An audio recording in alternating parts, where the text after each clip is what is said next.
Né en 1802 et mort en 1864, Jacob Nestvetov était un créole d'Alaska originaire des îles Aléoutiennes. Il devint prêtre dans l'Église orthodoxe en 1828 et poursuivit l'œuvre missionnaire de Saint Innocent auprès des peuples autochtones d'Alaska. Écoutons donc ici le premier chapitre du récit de la vie du saint homme, tel qu'elle nous est rapportée dans l'excellent site internet des pages de la Transfiguration, dont vous trouverez le lien en description. Nous vous souhaitons bonne écoute et que Dieu bénisse.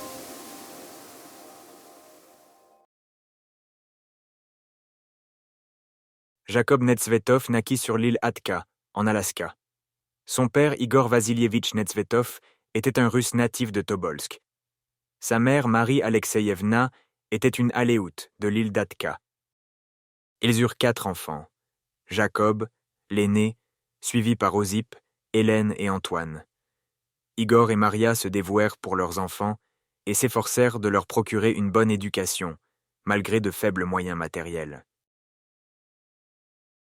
Osip et Antoine étudièrent à l'Académie navale de Saint-Pétersbourg et devinrent respectivement officiers et armateurs.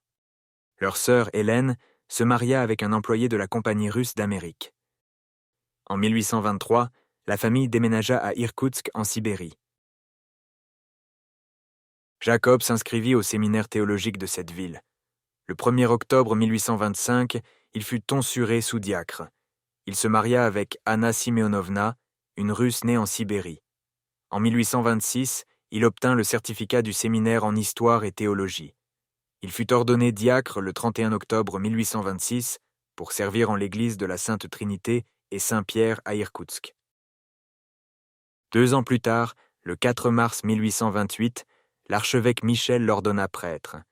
Ce fut ce même archevêque Michel qui avait ordonné le père Jean Veniaminov que nous connaissons aujourd'hui sous le nom de Saint Innocent. Une fois ordonné prêtre, le père Jacob désira retourner en Alaska, sa terre natale. L'archevêque Michel lui confia 2 antimensions, l'un destiné à la nouvelle église de Atka, qui sera dédiée à Saint Nicolas le Thaumaturge, et l'autre pour les activités missionnaires. Le 1er mai 1828, un molébène fut célébré pour les voyageurs. Puis le père Jacob, son épouse Matouchka Anna et son père, Igor, tonsuré lecteur pour l'église de Atka, cinglèrent vers l'Alaska. À cette époque, un tel voyage n'était jamais facile. La famille Nestvetov arriva finalement à Atka 1 an plus tard, le 15 juin 1825. La paroisse de Atka comprenait de nombreuses îles, qui s'étendaient sur pratiquement 3000 km. Cette étendue comprenait les agglomérations de Amchitka, Atou, Koper, Bering et les îles Kouril.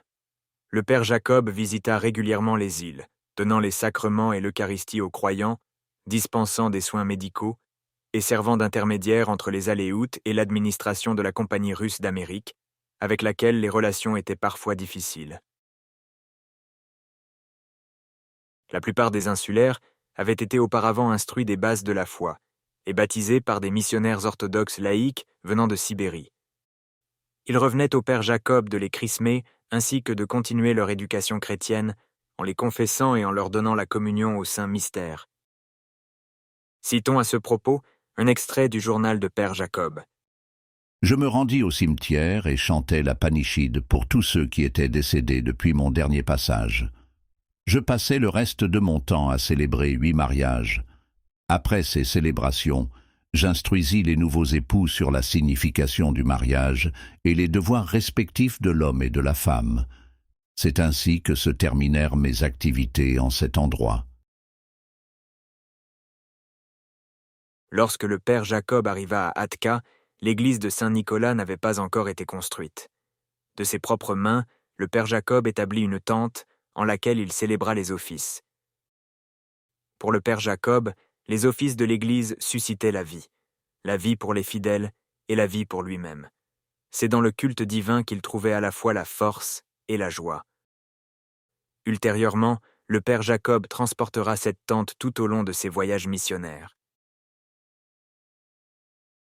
Pendant ses 6 premiers mois d'activité, le père Jacob avait baptisé 16 personnes, en avait chrismé 442 autres, avait marié 53 couples et célébrer les funérailles de 8 fidèles. Après que l'église ait été construite, le père Jacob construisit une école dans laquelle les enfants apprendraient à écrire à la fois en russe et en aléoute.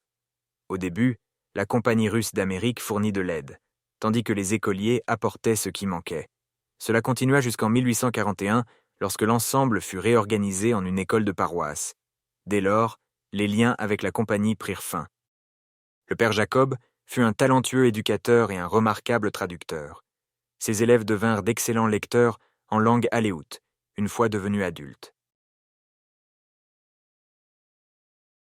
Le père Jacob avait une vie bien remplie, tant d'un point de vue physique qu'intellectuel. Il chassait et cueillait pour sa propre subsistance. Il préparait des spécimens de poissons et d'animaux marins pour les musées de sciences naturelles de Moscou et de Saint-Pétersbourg.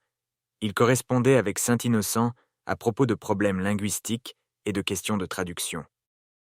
Il travailla en vue de la création d'un alphabet adéquat pour la langue ounangan aléoutienne et de la traduction des Saintes Écritures et d'autres textes dans cette langue. Saint Innocent loua le jeune prêtre pour la sainteté de sa vie, ses enseignements, et du fait qu'il continuait l'œuvre de traduction que lui-même avait commencée auparavant parmi les peuples autochtones. Après 15 années de service, le père Jacob reçut la distinction du nabedrenik, carré de tissu symbolisant la parole de Dieu comme une arme dans l'arsenal du guerrier spirituel, ainsi que la permission de porter le kamilavkion, couvre-chef cylindrique symbolisant la couronne d'épines du Christ, et la croix d'or. Ces distinctions ecclésiastiques n'allégèrent pas pour autant les souffrances personnelles du père Jacob. Sa femme, Anna, mourut d'un cancer en mars 1836. En juillet de cette même année, sa maison brûla jusqu'aux fondations. L'année suivante vit le décès de son père Igor. En son journal, le père Jacob attribua ces épreuves à la volonté de celui dont la providence ne peut être scrutée et dont les actes envers les hommes sont incompréhensibles. Le père Jacob demanda à son évêque de retourner à Irkoutsk afin d'embrasser la vie monastique. Un an après, un mot lui parvint, lui disant que la permission demandée était accordée, à la condition expresse que lui soit trouvé un remplaçant. Personne ne vint jamais. Ainsi se referme ce premier chapitre de la vie de Saint Jacob Nestvetov, où l'on voit quel gigantesque travail a déjà accompli le saint homme, mais aussi les dures épreuves qu'il a traversées. Puissions-nous faire preuve nous aussi, dans nos propres vies, de la même abnégation.